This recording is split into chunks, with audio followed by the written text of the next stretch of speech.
থেকে বিড়ি খাচ্ছিল। পরে আমি ওখানে গেলাম, তারপর হচ্ছে এরা দুজন হচ্ছে আমাকে বললো কই যাবা ভাইয়া। আমি বললাম যে হচ্ছে ওই ভাইয়ের সাথে দেখা হয়েছিল। ওই ভাই বললো হচ্ছে কই যাবা। আমি বললাম ভাই হচ্ছে আমি অমুক জায়গায় যাবো, ঢাকা কমলাপুর যাবো।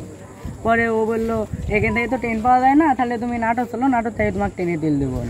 এই বলি এর সাথে পরিচয়, এর সাথে আবার হচ্ছে ও আবার এর সাথে ঘুরছিল, এর সাথে দেখা এলো। পরে আবার এরা দুজন মিলে আমাকে আনলো এখানে, আইনি ভালোই ঘুরাইলো, ঘোরা টুরা বলতে আমার বাসা এখানে বাসা ভাড়া থাকি, এখানে চলো একটু যাই ঘুরে আসি, তুমি আবার 12টার দিকে ঘুম থেকে উঠে চলে আসো। এই বলে হচ্ছে আমি আবার বললাম না ভাইয়া যাবো না। এরা বললো চলো ভাইয়া চলো যাই। এই বলে মনে করেন লিখেছে, লিখে মনে করেন এইভাবে আমার পুকুরের ধারে বোতল খুঁজছিল। আমাকে বলতে ভাইয়া তোমার ফ্ল্যাশটা তোলাও তো মোবাইলে। আমি ফ্ল্যাশটা তোলাইলাম, তারপরে বললো ওইভাবে দেখা যাবে না, আমার হাতে দাও। এই বলি মোবাইলটা লিয়া মনে করেন হচ্ছে ওরা দুজন আমাকে ধাক্কা মারলো, পুকুরে ধাক্কা মারি ওরা দুজন দুই দিক দিয়ে পলাইলো। ভালো টেকনিক। আচ্ছা ভালো টেকনিক।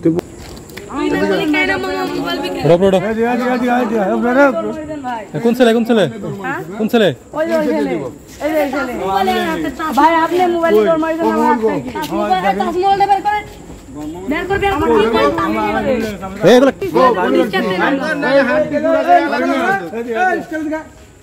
পলাইস না, পলা লাভ নাই, পলায় লাভ নাই। এদিকে ব্যাগ দে,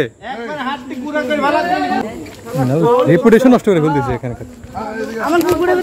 পিছিয়ে দিকে কোন জায়গায় নিছে, সামনে যা দেখা দে, যা ভাইকে দেখা দে।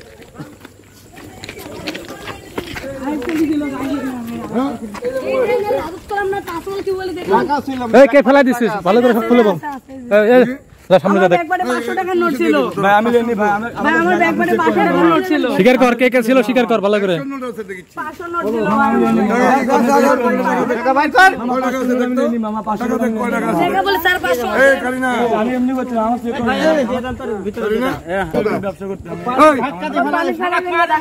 ভিজে যায় আর মাথাটা ভিজে।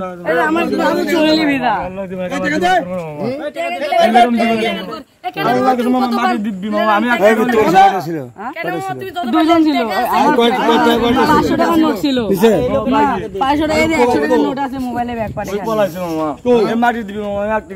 তুই তো প্রথম মিথ্যা কথা বলি যে ফোন আমার কাছে নাই, এখন ফোন বের লোক চিনিস?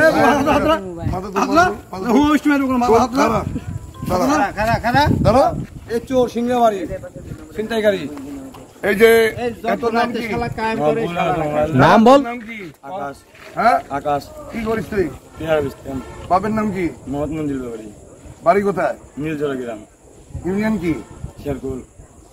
শেরকুল ইউনিয়নের লোক তুই? কতদিন ধরে বিয়ারে বিক্রি করিস? আগে অনেকদিন বিক্রি করছিলাম, বাইরে গেছিলাম, কালকে আসছি। কালকে আসছো? এই যে এই বাচ্চাটার মোবাইল কি ধরে নিচ্ছ তোমরা? আমি আজকে শান্তা গেছিলাম ব্যবসা করতে, আমার মাল আটকার পড়ার কারণে আমি অনেকটা দিন হয়ে গেছে। তোমার মাল বিক্রি হয়নি বলে ওই ছোট বাচ্চা, ওর বয়স কত? ওই শালিক লিয়ে পানির ফেলে তুমি মোবাইল নিয়ে স্টেশন থেকে ধরে, তোমাকে এত বড় সাহস কে দিছে? আমার ভুল হয়েছে, আমার জীবনে টাকা দিয়ে হওয়ার কারণে ভয়ে আমি। তোমার নাম কি ভাইয়া? আবিদ। বাবার নাম কি? মক্কেল। বাসা কোথায়? লালপুর নবীনগর। কোথায় যাচ্ছিলে তুমি? আমি ঢাকা যাচ্ছিলাম। এই নাটোর স্টেশন থেকে যাবে ট্রেনে? কোন ট্রেনে যাবে? এটা কোন ট্রেন তা জানি না, কিন্তু আজকে আমি এই যে ভয় করেছি ওখানে, আমি এই যে কোন জায়গা দেন ওইটা আব্দুলপুর থেকে আমি আর এরা আমার ফাঁকি দিতে। আচ্ছা এই যে এরা এই যে যাকে দেখতে পাচ্ছেন, এই ছেলেটা মূলত এই স্টেশনে আপনার হচ্ছে পেয়ারা বিক্রি করে। তো এই হচ্ছে এই যে ছোট বাচ্চা, এই ছেলেটা ঢাকায় পাইপের কাজ করে।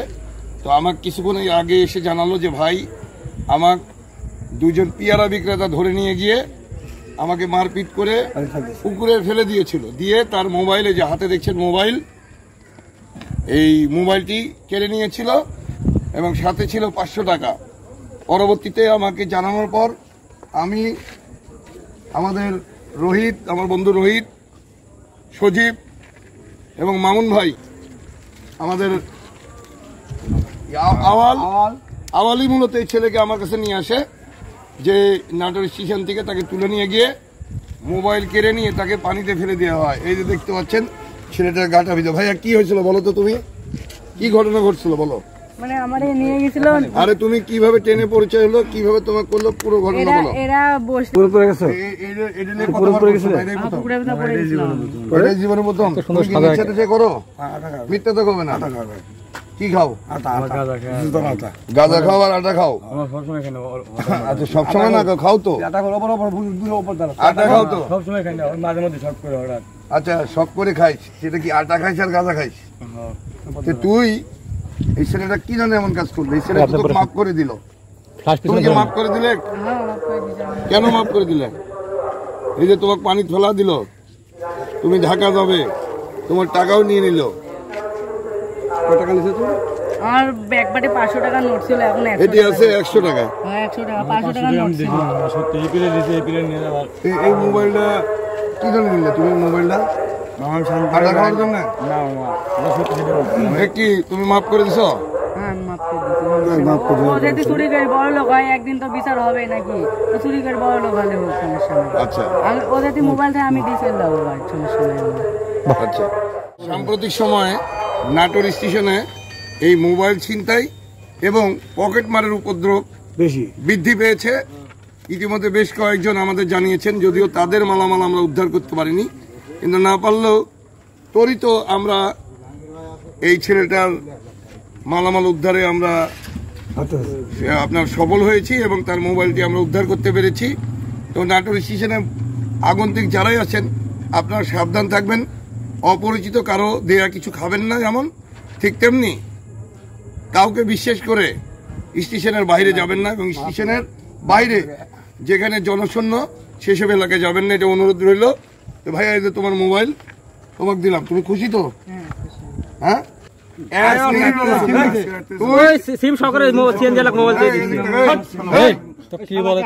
যেটা কই আমি সেটা শোন, তুই এখনই চলে যাবো স্টেশনের আশেপাশে, তোকে যেন না দেখি আমি। আর এই যে তোর ভিডিও করে রাখলাম, কোন সময় যদি স্টেশনের পাশে দেখি তোকে ধরে পুলিশে দিয়ে দিবা।